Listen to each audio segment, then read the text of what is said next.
السلام عليكم ورحمة الله وبركاته. نحمده ونستعينه ونستغفره ونعوذ بالله من شرور أنفسنا ومن سيئات أعمالنا.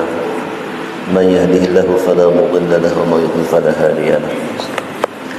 أشهد أن لا إله إلا الله وأشهد أن سيدنا محمدا عبده ورسوله أرسله بالهدى ودين الحق ليظهره على الدين كله ولو كره المشركون. اللهم صل على سيدنا محمد وعلى آل سيدنا محمد. سبحانك لا علم لنا إلا ما علمتنا إنك أنت العليم الحكيم.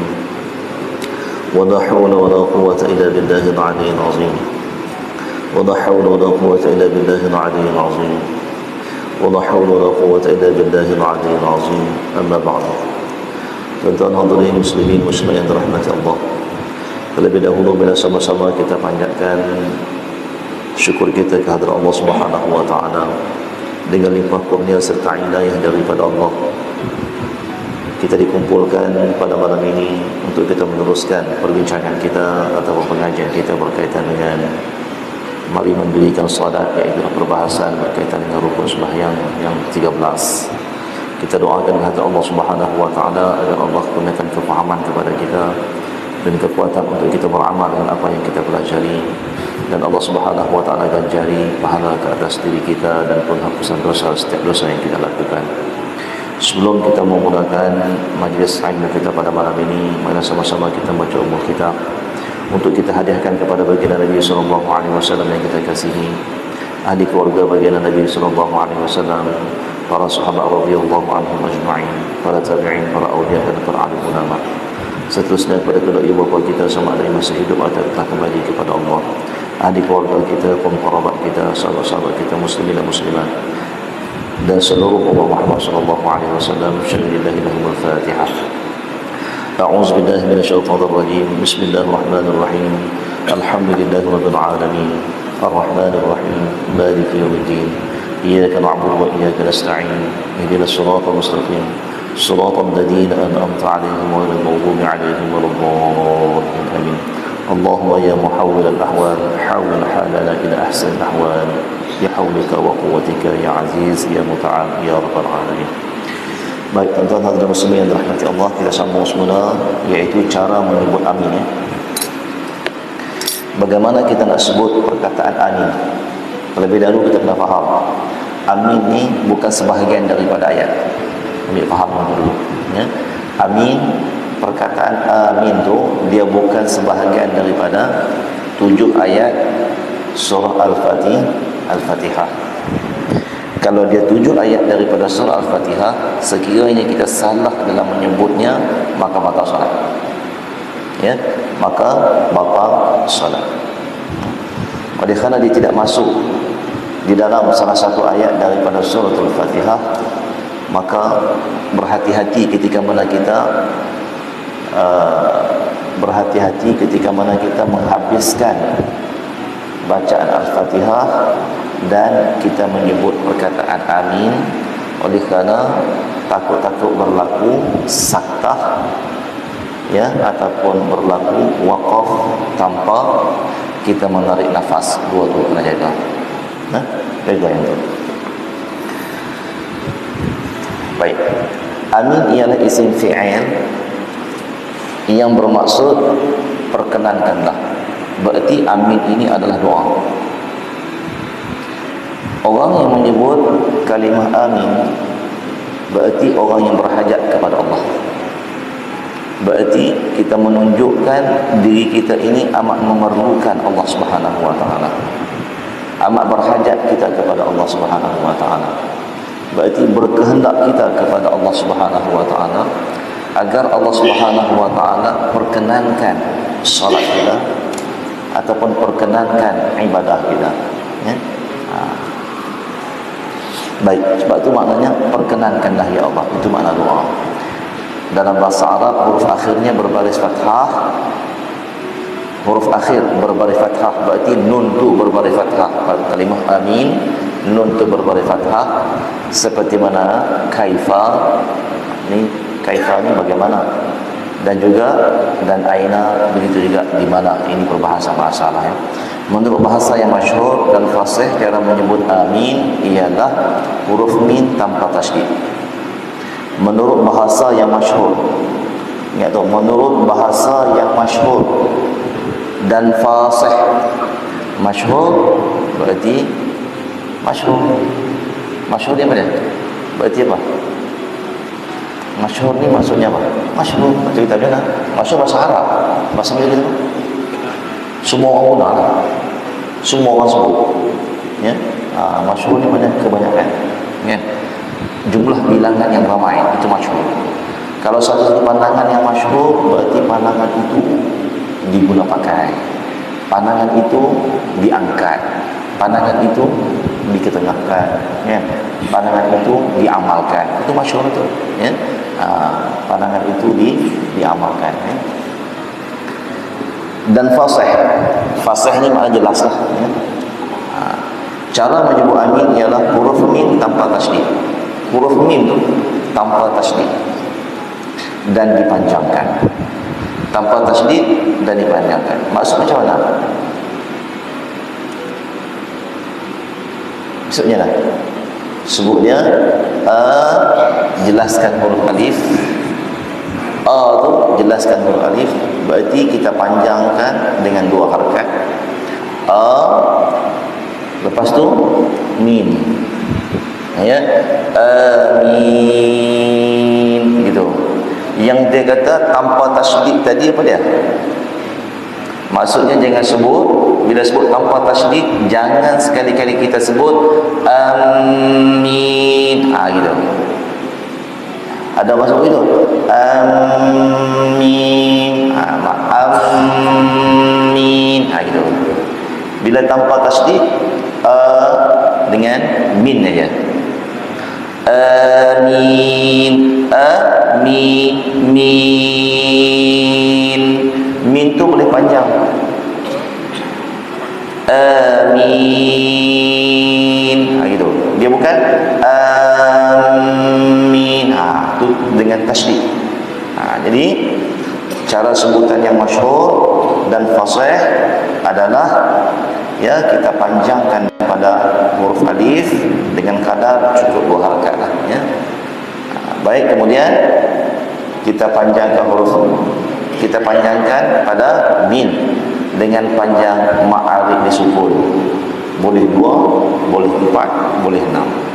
Amin. Boleh? Amin. 4, 6. Amin. Boleh juga, tak ada masalah. Dan tidak berubah makna. Kan? Tak berubah makna kan? Baik. Kemudian ada bertanya, boleh ataupun tidak kita nak panjangkan huruf alif? Sebab di atas alif tu dia ada tanda panjang. Betul tak? Alif tu ada tanda panjang yang melentang. Tanda melentang tu merujuk kepada bacaan lebih daripada 2 harakat. Jangan kita memberi hukum tanda panjang tu mesti 6 harakat, tak boleh. Kita lebih ambil pandangan tanda panjang di atas itu boleh baca melebihi 2 harakat. Tu guna yang bahasa yang mudah faham, ya. Kalau dia baca dengan 2 boleh, baca dengan 4 boleh, baca dengan 6 boleh. Tapi kebiasaan kita akan baca 2 je. Kalau kita baca 5 harakat, maka kita seorang je bunyi, orang dah habis. Tidak kan? Orang lain dah habis, kita doa lagi. Amin. Orang lain amin, orang lain min, kita doa lagi. Tak mahu tu. Ya. Jadi kita tengok kita punya masjid. Kalau masjid 2 harakat, maka 2 harakat semua serentak. Kan? Kalau masjid tu dia baca dengan 4, boleh baca 4 sebab dia kata harus memanjangkan pada amin. Ini disebut dalam kitab Mu'adh Mu'taz seperti Imam Syafi'i. Dia kata harus juga menyebut amin tanpa memanjangkan sebutan alif, kerana ia tidak mencacatkan makna. Kalau nak panjang pun boleh, ya.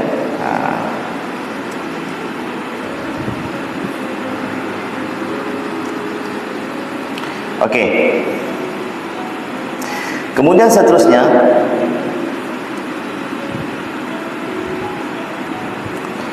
Mengucapkan amin tidak membatalkan salat kerana diniatkan sebagai doa seperti disebut dalam kitab Majmu'. Mengucapkan amin tidak membatalkan salat kerana diniatkan sebagai doa. Dalam kitab disebut sekiranya seorang mengucapkan amin ya rabbal alamin dan zikir lain adalah elok. Berarti tapi tak sampai kita pernah buat, kita buat kan, amin ya rabbal alamin. Ada tak pernah buat itu? Tak pernah ya. Tapi kalau kita nak buat, boleh tak? Soalannya kat situ pula. Kalau tengok dalam kitab ni, sekiranya seorang mengucapkan amin ya rabbal alamin dan zikir lain adalah elok, maknanya boleh lah. Tapi taklah kita buat gitu kan. Jadi kita ambil yang sederhana. Maksudnya ucapan amin, amin sajalah. Amin cukup. Sebab apa? Kita tak memanjangkan sambung dengan ya rabbal alamin. Oleh kerana takut-takut sakit tak sempat baca Fatihah pula, imam dah baca surah kan? Sebab bila mana amin dimakminkan oleh makmum, maka imam dia kena tunggu Ustaz kadar untuk bagi ruang kepada makmum untuk baca Al-Fatihah. Baik. Tapi kalau makmum tak habis lagi baca Al-Fatihah, imam dah mula baca surah, makmum teruskan. Jangan pula bila mana kita belum lagi habis baca Al-Fatihah, kita sebagai makmum, imam dah baca surah, kita berhenti. Tak boleh. Sebab apa tak boleh? Sebabnya ya, kalau dia termasuk dalam makmum yang muwafiq, wajib bagi dia habiskan Al-Fatihah. Ya. Betul tak? Jadi sebab tu dia jangan berhenti, dia teruskan. Imam teruskan dengan baca surah. Imam sunat baca surah, makmum wajib baca Fatihah. Betul tak? Makmum wajib baca Fatihah sampai habis. Kalau makmum tak baca Fatihah sampai habis, batal salat makmum. Sebab Fatihah pada rakaat pertama sekiranya dia masbuk ditanggung oleh imam. Tapi kalau Fatihah pada orang muwafiq tidak ditanggung oleh imam. Dan begitu juga Fatihah pada rakaat yang kedua tidak ditanggung oleh imam. Fatihah pada yang ketiga pun tak ditanggung oleh imam. Bukan semua imam tanggung Fatihah kita. Imam hanya tanggung Fatihah kita pada rakaat pertama bagi orang yang masbuk saja. Bagi orang yang masbuk saja ditanggung Fatihahnya oleh imam. Tapi kalau bagi orang muwafiq, Fatihahnya tidak ditanggung oleh imam. Sebab tu hukum berbeza. Bagi orang muwafiq, sekiranya dia tidak sempat habis membaca Al-Fatihah, maka dia boleh memanjangkan untuk berdiri sehingga kadar dia 3 rukun yang panjang. Betul kan? Imam dah rokok boleh berdiri lagi, imam iktidal boleh berdiri lagi, imam sujud yang pertama boleh berdiri lagi, imam bangun dua antara sujud boleh berdiri lagi, imam turun standby, kalau berdiri lagi batal, kalau dia bangun batal. Sebab tu rukun yang 3 yang panjang. Berarti kita faham di situ makmum yang muwafiq wajib baca Fatihah. Makmum yang duduk pada rakaat kedua wajib baca Fatihah. Makmum yang duduk pada rakaat ketiga wajib baca Fatihah. Makmum yang duduk di rakaat yang keempat wajib baca Fatihah. Kan? Tu. Sebab apa? Fatihah itu wajib bagi setiap orang yang salat. Sebab dia merupakan rukun. Betul tak? Dia tidak ditanggung oleh imam. Boleh faham ni? InsyaAllah bagi kita ulang aja kan? Baik. Bila makmum mengucapkan amin, tengok ni, makmum mengucapkan amin serentak dengan ucapan amin imam, bukan sebelumnya atau selepasnya. Yang ni kita boleh jadi hakim. Ya, bila kita belajar ni kita boleh jadi hakim. Kita berhakim bukan dengan diri kita, tapi kita berhakim dengan ilmu. Itu tak banyak dah. Kan? Kalau sebelum ni kita dengar macam-macam. Belum lagi imam tu amin dulu makmum. Itu tak bang. Imam amin tak amin pula. Ada juga yang macam tu. Kan? Jadi sekarang ni kita beramal dengan ilmu, bukan kita beramal dengan ikutan. Ustaz, makmum sebelah saya dah amin tak? Saya pun amin lah Ustaz. Nampak tak? Cuba dia tengok sebab apa dia kata mesti amin bersama dengan imam. Ada sebab dia. Ya.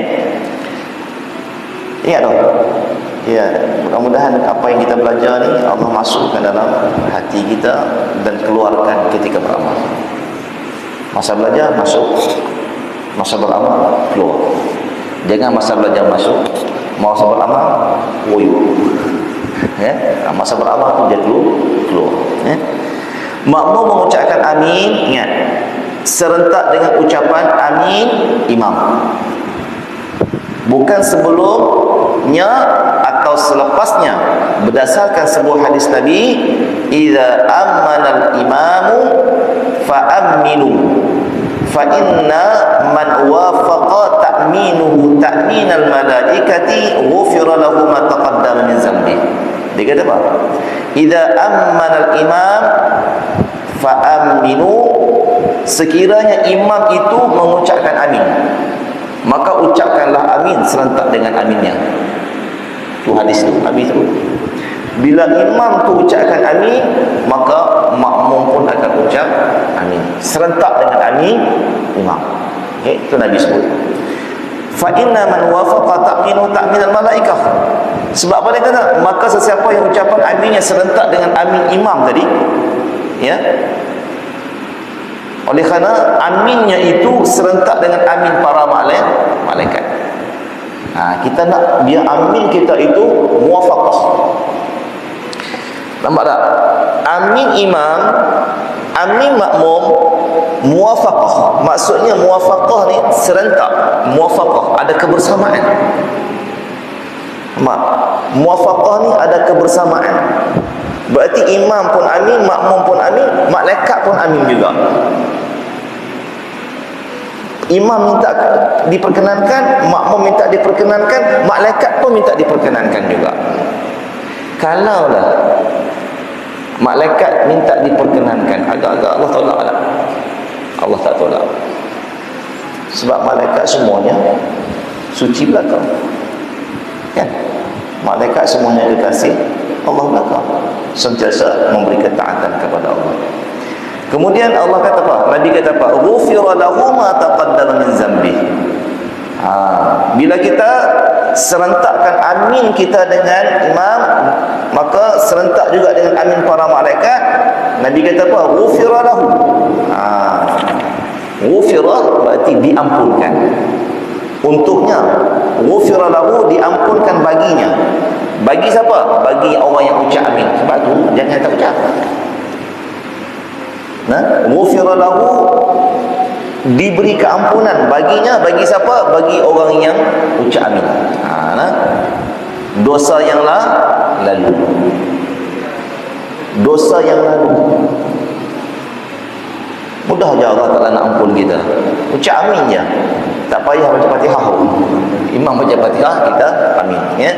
Jadi maknanya di sini kita kena faham bahawasanya amin kita itu berserta dengan amin para malaikat. Okey, jelas. Juga kerana hadis idza qala ahadukum amin wa qalatil malaikatu fis sama amin fawafaqat ihdahuma al-ukhra ghufira lahu ma taqaddama min zambi.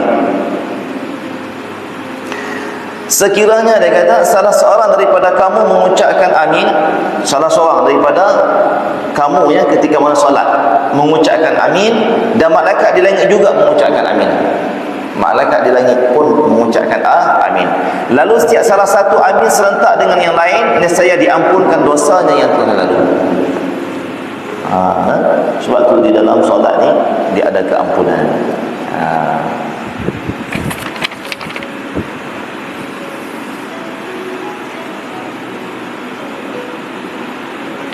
Kemudian dia bagi ingatan kepada kita. Kita tidak disunatkan melakukan perbuatan atau ucapan serentak dengan imam kecuali ketika mengucapkan amin. Kerana mengaminkan di sini adalah kerana baca Al-Fatihah, bukannya kerana hendak mengaminkan semata-mata. Maksud apa? Kalau dalam perbuatan yang lain kita tidak boleh melakukan serentak dengan imam kecuali amin sahaja. Nampak tak? Kalau rokok jangan muwafaqah dengan imam. Faham? Maksudnya dengan serentak. Imam Allah, kita pun Allah juga. i'tidal. Sami Allah liman hamidah, kita pun mula imam kata sami'a aja, kita pun sami'a juga naik. Itu tak boleh. Tak boleh muwafaqah dengan imam dulu. Ya, imam nak turun sujud, Allah, kita pun Allah juga turun sujud. Tak boleh muwafaqah dengan imam. Kecuali amin sahaja yang boleh muwafaqah. Muwafaqah ni apa dia? Beserta. Ya, boleh sama dengan imam. Selain daripada tu, salam pun tak boleh. Imam as-salam, kita as-salam, tak boleh. Baik, itu maksudnya.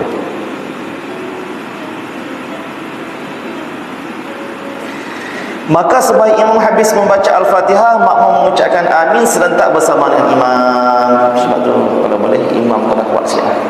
Ya? Kadang-kadang imam lupa. Kan? Tu yang makmum dulu tu. Kadang-kadang imam lupa kan. Makmum pun sebut amin. Jadi sekarang ni siapa imam, siapa makmum. Kan? Jadi makmum pun susah juga kan. Dah imam tak sebut, macam mana ustaz? Maknanya kami sebutlah ustaz, kalau imam pun amin. Terbalik tu. Patutnya imam mula depan kan, imam mula belakang kan. Ni terbalik kan. Baik. Jadi mudah-mudahan jangan berlaku lah. Mudah-mudahan jangan berlaku. Jadi imam tu kena amin, baru kita amin. Ya. Sebab nak muwafaqah dengan malaikat. Lagi malaikat duk tunggu lah. Tu imam ni dah nak sebut ni. Kan? Yang ku dengar ni makmumnya. Imam tak confuse malaikat. Macam mana kan? Macam mana confuse malaikat tu? Nabi kata imam, tiba-tiba makmum. Sudah. Ya. Jadi maknanya imam dulu baru makmum. Sebab kita ikut imam, bukan kita ikut makmum kan. Itu maknanya logik yang begitulah ya. Baik.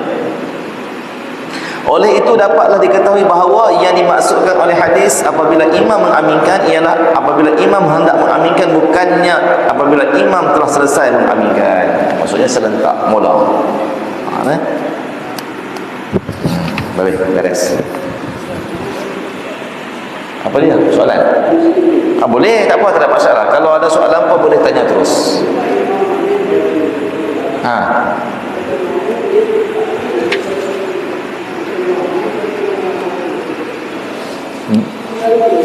Ada dia baca doa Rabbi firli tu, wali walidayya tu. Ada boleh baca doa tu. Sebab apa? Di situ bukannya sebahagian Fatihah. Sebab apa dia baca Rabbi firli? Sebab apa? Sebab bila mana di antara amin dengan tu, kalau kata imam belum amin lagi, dia baca doa tu, makmum baca doa tu, jadi doa tu akan diangkat sekali. Faham tak? Jadi makmum tu ada kesempatan lah. Itulah. Maknanya bila imam sebut waladdallin,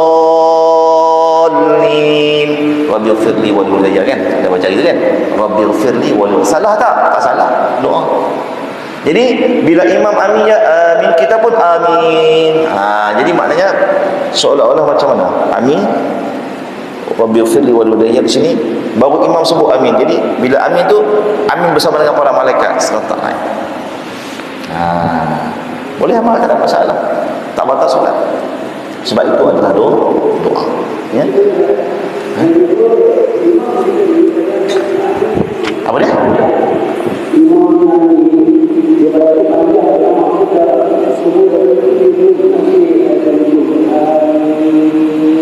Tak apa, boleh. Apa boleh, sebab itu ma'arif sukun. Amin. Boleh. Taklah panjang sangat pun. Ya.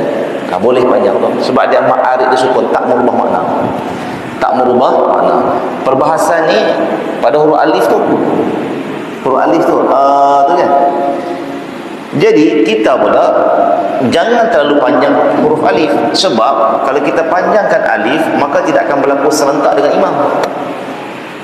Setuju? Imam amin, kita imam dah nak habis tu tak bagi panjang pada tu cukup dua rakaat aja. Amin, imam amin, kita pun amin terus dia. Jangan kita panjang imam dua rakaat kita 6, tak betul. Imam 2 je, kita makmum 6 rakaat. Dia tak batal, tapi ya, menyalahi imam lah, ya. Jadi imam berserta dengan para malaikat. Jadi sebahagian makmum berserta dengan imam. Kemudian kita ada 3 orang ni berserta dengan makmum je. Kan? Kita kalau boleh kita nak berserta dengan imam tu. Nah, muwafaqah dengan imam, maka muwafaqah dengan malaikat. Dia gitu. Muwafaqah dengan imam, maka muwafaqahlah dengan malaikat. Ada kebersamaan dengan imam, adalah kebersamaan dia dengan malaikat. Faham? Itu maksud dia. Okey bang? Dah habis. Okey, baik tuan-tuan ya.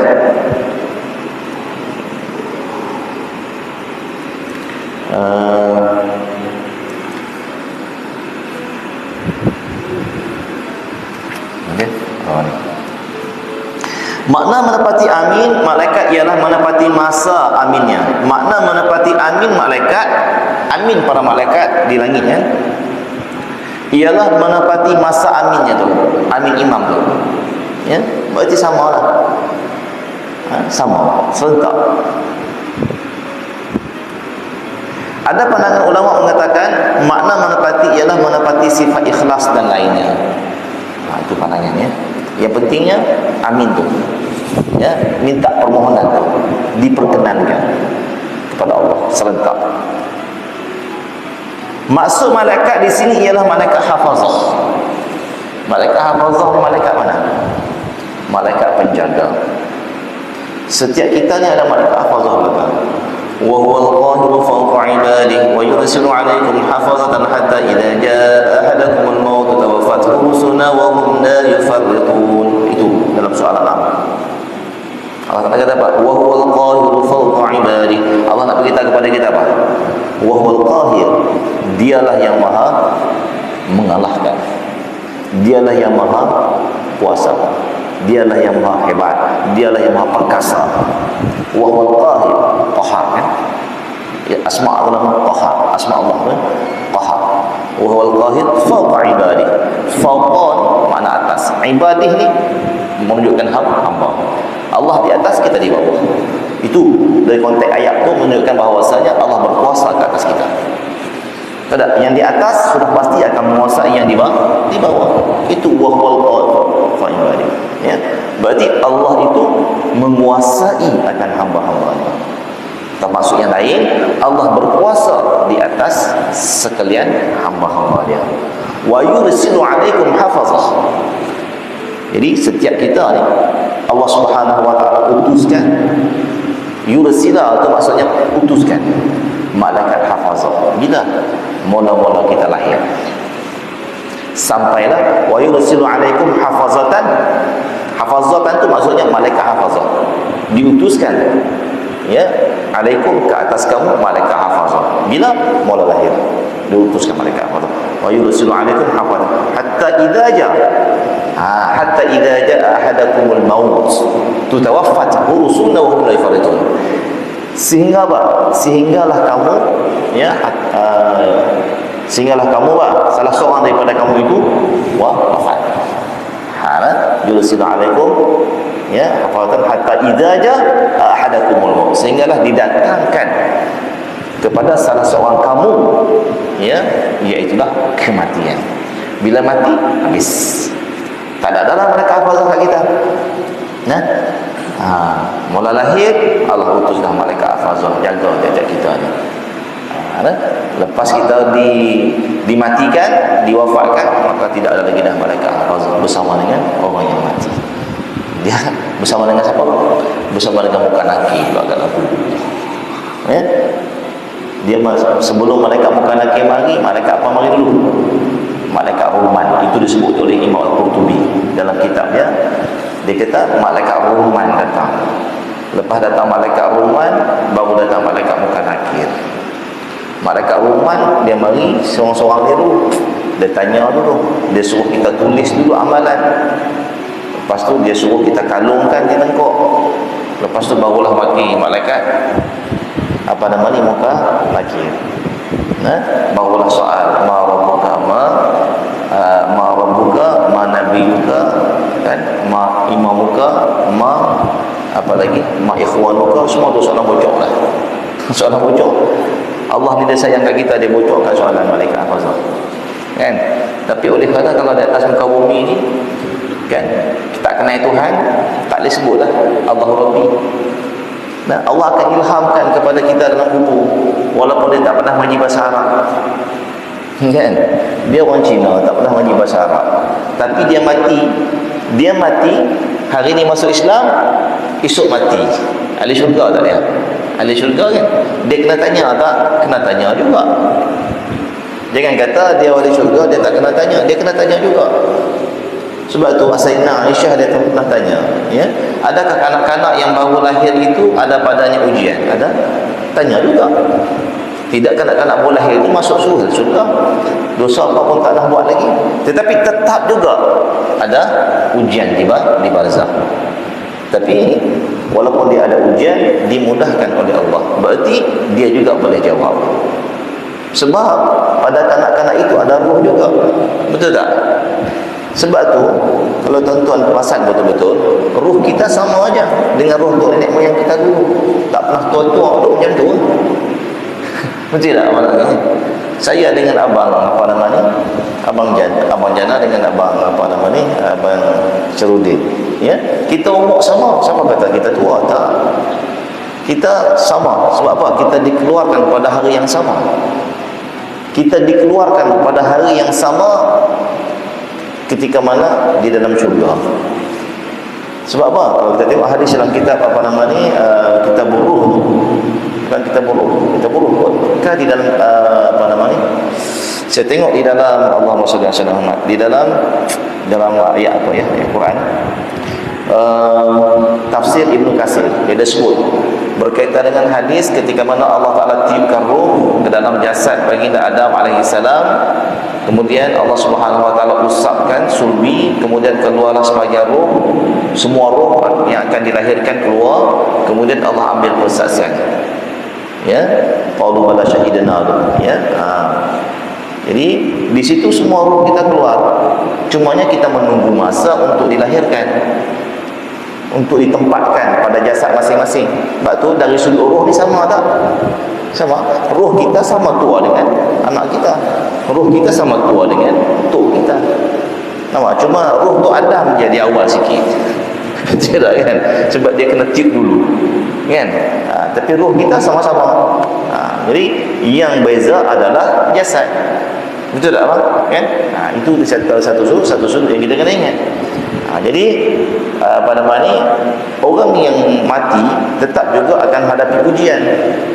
Macam tadi, kan? Malaikat muka nakir tanya juga soalan dekat anak kecil tu. Ma rabbuka? Sebab apa dia tanya? Sebab dulu ni kau pernah beri persaksian dulu. Qalu bala syahidana. Kan? Kau dah mengaku dah di alam roh dulu bahawasanya engkau menyaksikan, engkau beriman kepada Allah. Bila engkau mati, maka sekali lagi aku akan tanya, Allah ma'rabuka, siapakah Tuhan kamu? Maka si pulan budak tu akan jawab, Allahu Rabbi. Siapa yang ilhamkan kepada budak tu untuk jawab? Allah lah. Betul? Begitu juga orang Cina tadi ni, dia tak pernah mengaji bahasa Arab. Kan? Jadi bila dia mati, dia confirm syurga. Sebab Allah pilih dia ahli syurga. Maka ketika mana muka nakir datang, mereka akan tanya soalan yang sama. Dia takkan soalan yang berbeza. Oh, dia orang Cina, soalan lain kata sebab kita Tuhan yang satu, Allahu Wahid, kan? Allah ni Esa, kan? Jadi maknanya dia tanya juga ma rabbuka, maka Allah ilhamkan kepada si fulan yang baru masuk Islam tadi, jawablah dengan Allahu Rabbi. Ma nabiyuka, Muhammad, dia boleh jawab. Ma imamuka, Al-Quran, dia boleh jawab. Nampak tak? Jangan kita kata tu Arab semua boleh jawab. Untunglah mereka. Tak adil lah Allah, kita orang Jawi. Kan? Tidak kan? Kita orang Jawi, orang Melayu, kan? Mereka orang Arab. Mereka boleh jawab lah, mereka faham soalan. Kena ingat bahawasanya yang memahamkan tu bukan manusia. Allah yang memahamkan. Dan Allah yang mengajarkan. Dari satu sudut nampak saya mengajar, tapi dari sudut hakikatnya Allah yang memberi kekuatan kepada kita untuk menyampaikan ilmu. Dan Allah yang memberi kefahaman kepada kita, Allah yang memasukkan ilmu kepada kita. Hakikat ilmu hak milik dia. Itu jawapannya. Jadi maknanya kita kena minta rahmat daripada Allah supaya Allah mudahkan urusan-urusan nak jawab jawapan ketika mana malaikat tanya. Marabuka Allah Rabbi, kan? Ma imamuka, siapa ada imam kita? Al-Quran. Ma nabiyuka Muhammad sallallahu alaihi wasallam, kan? Sini bolehlah jawab saya syukri, dalam kubur esok Allah alam. Kan? Kita tak tahu. Tapi minta kepada Allah, ya, supaya Allah Subhanahu wa taala ilhamkan kepada kita untuk nak jawab. Jadi, apakah doa yang menjadi asbab untuk kita mudah jawab? Ni kita duduk dalam majlis ilmu, kita tak minta pun untuk nak jawab, kan? Tapi asbab kepada majlis ilmu ni, mudah-mudahan Allah Taala mudahkan urusan. Kan Allah Taala sebut dalam melalui Nabi, sesiapa yang berjalan mencari ilmu, maka Allah Taala akan mudahkan perjalanannya menuju ke syurga. Betul kan? Kita faham hadis tu kan? Berarti fahamlah kita di sebalik tu bahawasanya bila mana Allah mudahkan jalan untuk menuju ke syurga, berarti Allah juga mudahkan jawapan kepada kita ketika berbarzakh. Sebab itu soalan. Kalau kita sampai di border Thailand, dia tanya kita tak boleh jawab, dia kurung kita. Kan? Betul tak kan? Kalau kita ditanya soalan, kita boleh jawab. Okey, jalan. Habislah. Nampak kan? Itu begitulah perkiraannya. Baik, dia kata di sini maksud malaikat di sini ialah malaikat hafazah, malaikat yang apa? Yang menjaga. Habislah sikit lagi. Ada pendapat mengatakan ia adalah selain malaikat hafazah berdasarkan hadis. Fawafaqa qawluhu qawla ahli sama. Maksudnya maka ucapan aminnya menapati ucapan amin penduduk langit. Ada pandangan mengatakan bukan malaikat hafazah saja, tapi sekalian para malaikat yang mendiami langit. Sampailah ke arasy. Kita azan sekejap. Kita tengok.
ada 4 perkara ni penting ya.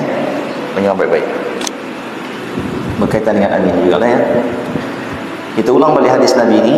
Maksud malaikat di sini ialah malaikat hafazah. Ada pendapat mengatakan ia adalah selain malaikat hafazah. Ada pandangan ulama mengatakan yang mengaminkan bersama dengan imam ni dan juga makmum tadi, malaikat hafazah dan malaikat-malaikat yang lain, berdasarkan satu hadis Nabi, fawafaqa qawlu qawla ahli sama. Jadi muwafaqahnya para malaikat ni ya, maksudnya ada kebersamaan para malaikat ni mengucapkan amin menepati ucapan imam, iaitu penduduk langit. Jadi berarti penduduk langit ni siapa? Bila sebut penduduk langit tadi adalah malaikat. Maknanya sekalian para malaikat akan mengaminkan bersama dengan imam, bukan malaikat hafazah saja. Ulama yang berpendapat malaikat itu adalah malaikat hafazah menjawab, apabila amin itu diucapkan oleh malaikat hafazah, maka ia turut diucapkan oleh malaikat yang berada di atasnya, merangkumi penghuni langit, semua penghuni langit. Jadi tuan-tuan, kalaulah kita tengok ya, imam mengazankan, bila ketika mana azan, maka azan tersebut didengari oleh seluruh penduduk langit walaupun tak pakai mic. Tuan-tuan jangan imagine, bayangkan suara mic tu boleh sampai ke atas, tak? Betul tak?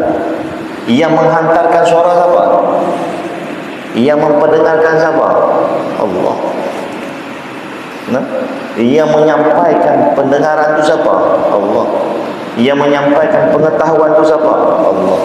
Berarti kalau Allah nak sampaikan sampai kepada sampai kepada sekalian penduduk langit, walaupun dia azan tanpa mic, akan sampai ke penduduk langit. Nah, jangan kita fikir aku nak cari mikrofon yang besar talah kat langit supaya malaikat dengar. Itu tak betul. Nah, dia cari mikrofon speaker yang besar ni, besar apa ni? Aku nak talah supaya malaikat semua dengar. Itu orang gila nama dia. Ya, jadi kalau kita faham bahwasanya sampainya itu tadi, berarti duduklah di mana sekalipun, contohlah dia ni pergi ke mana, di tengah padang pasir, ya, untuk perjalanan. Bila masuknya waktu, kita suruh seorang untuk azan, tak pakai mic kan, hanya kita aja dengar di sekeliling ni. Sebenarnya bukan kita sahaja yang mendengar azan si fulan itu tadi, tetapi seluruh penduduk langit akan dengar azannya. Tuan. Kemudian seterusnya, Imam Ar-Ramli berkata, sekiranya dikatakan mereka adalah malaikat hafazah dan malaikat lain, maka adalah lebih tepat. Jadi Imam Ar-Ramli mengatakan malaikat hafazah dan malaikat seluruh penduduk langit itu adalah tepat. Nah, mana seluruh malaikat akan muwafaqah dengan kita, berarti akan mengaminkan bersama dengan kita. Sekiranya makmum tidak dapat mengaminkan Al-Fatihah serentak dengan imam, kalau makmum dia tak dapat aminkan serentak, tak dapat amin serentak, mungkin dia masbuk kan, maka dia boleh mengaminkan selepas amin imam. Ni kita ni, kalau imam amin dah, maka dia boleh lagi amin. Maka dia boleh lagi, dia masuk masbuk, amin imam dah habis dah dengan makmum yang muafiq ni, maka dia boleh lagi mengatakan amin. Boleh lagi, tak masalah.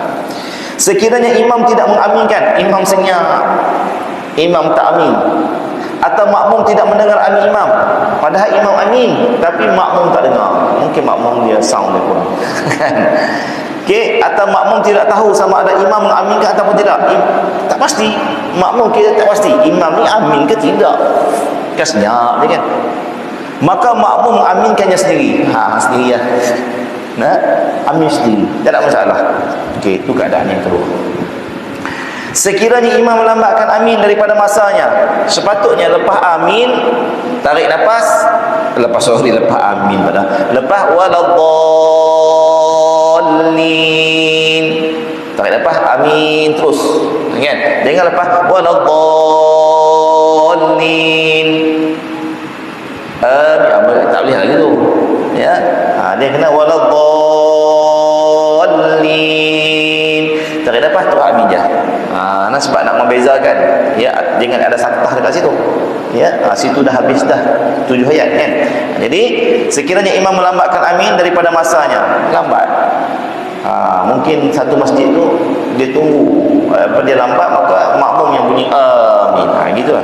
Sekiranya imam melambatkan amin daripada masanya yang disunatkan, maka makmum mengaminkannya. Makmum boleh.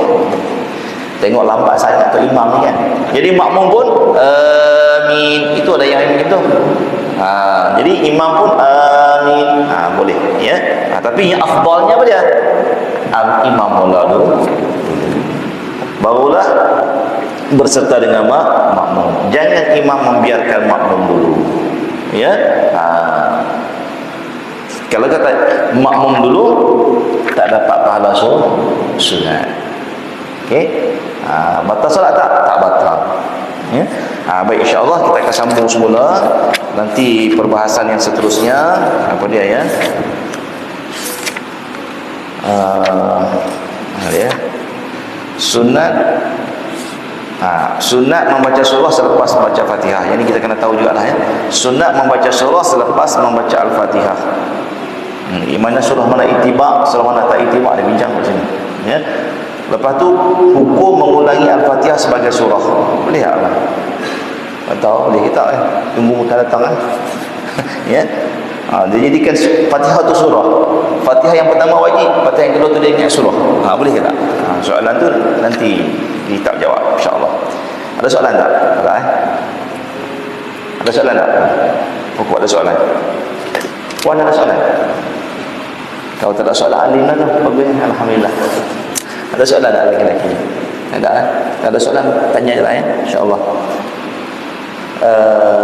Kata tuan guru Haji Saleh Musa, ya, sebab dia kata ada salah daripada tuan guru yang mana tidak membenarkan anak murid yang bertanya.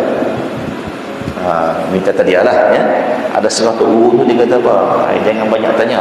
Dia kata dia kata kalau hang banyak tanya tak kira kan. Macam-macam alasan lah kan. Tu guru tak jangan banyak tanya. Murid kena dengar aja. Kan. Jadi tu guru Islam marah lah kan. Pasal apa pula kan? Tak boleh tanya. Sedangkan pertanyaan itulah suatu rahmat kan. Sebab apa dia kata apa? As-su'al, pertanyaan itu miftahul ilm. Maknanya pertanyaan itu adalah anak kunci kepada ilmu. Siapa tak boleh? Tu dia kata apa? Sebab dia tak tahu nak jawab, sebab tu dia tak boleh tanya. Habis cerita kat situ kan. Dia mudah aja kalau kita tak ada jawab, kan payah Allah malam. Habis cerita kan. Tangguhlah esok kita jawab, bawa ada model tu esok lah. Kan? Jadi apa-apa pun tuan-tuan ya. Seperti mana kata Tuan Haji Saleh Musa, as-su'al miftah ya. Soalan itu adalah anak kunci ya. Sebab apa? Nak buka segala kekusutan yang ada di dalam diri kita. Sebab tu dia kena tanya. Kalau tidak boleh terbuku, balik rumah dah orang silap aku tak tanya tadi. Kan? Tak terbuka juga. Itu miftah namanya. Tidak main. Kan? Jadi kena tanyalah. Kan? Jangan malu pula. Kadang-kadang kita ni malu. Kalau aku tanya dia pun kata soalan bodoh. Tidak kan? Ada yang macam tu kan? Padahal sebelah pun sama juga. Kalau aku tanya pun begitu juga. Lagi orang kata aku tak erti. Padahal betulah pun sama juga. Jadi semua ada jahil belakang. Kan? Semua rasa macam rendah diri. Sebenarnya rendah diri yang macam tu tak betul. Betul tak kan? Sebab Allah campurkan pengetahuan kepada kita ni tak sama. Kadang-kadang bila kita tanya perkara tu, itu yang sangat memberi manfaat kepada kita. Sebab dia miftah, dia akan buka. Ya, dia akan buka persoalan-persoalan yang lebih luas. Itu as-su'al. Jadi kalau tak tanya tak ada. Macam tuan guru kalau ngajak kita, dia akan bagi kepada kita mengikut apa yang dia rasa perlu. Kan? Tapi kalau ada percambahan persoalan, barulah dia membuka minda. Sebab tu tuan-tuan tengok ya, ketika mana siapa nama tu yang Allah Akbar UAE tu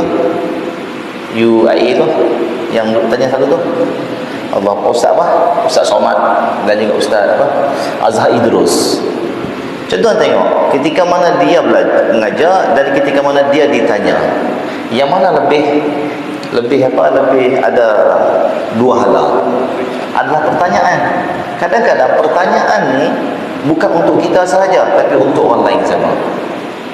Ada satu kajian yang dibuat baru ni, kita ada kelas dengan kelas dengan Ustaz Fawaz baru ni dalam bab syariat. Ya, kita buat di masjid. Sebenarnya soalan-soalan ni sama aja. Kalau kita hafaz 100 berapa ratus soalan dia beritahu itu hari. 500 soalan pun. Kalau kita hadam 500 soalan tu untuk dijawab, maka kita dah jadi alim pada mata masyarakat. Sebab apa? Orang tu pun tanya yang sama juga. Contohnya mana bang? Contoh apa dia? Main bulan puasa lah. Yang dia tanya bab fidyah, tak ada soalan lain dah. Yang dia tanya bab fitrah, tak ada soalan lain. Lepas tu masyawah pula, puasa 6 tu saya ingat daripada saya umur 15 tahun duk tanya soalan sama ya. Niat puasa 6 boleh tak ustaz? Nak gabung dengan puasa qada. Niat puasa 6 boleh tak ustaz? Nak sama dengan puasa qada. Betul tak? Soalan yang sama, tak tahu aku boleh sekolah dengan soalan tu, saya pun pelik juga. Sedangkan boleh je nak buka dah isyak fatwa, boleh baca sendiri je, boleh ke tidak, afdal yang mana satu. Tapi dia suka tanya. Tu sebab tu kalau dia hafal 500 soalan tu, man boleh jadi mufti di Malaysia. Sebab apa? Semua boleh jawab, boleh duduk di depan ni. Maknanya semua soalan-soalan tu dah dijawab. Betul tak? Itu jadi sebab tu percambahan ilmu dan juga percambahan dari sudut minda kita tu penting dalam pembelajaran, insya-Allah ya. Aku qouli hadza wa astaghfirullah. Assalamualaikum warahmatullahi wabarakatuh.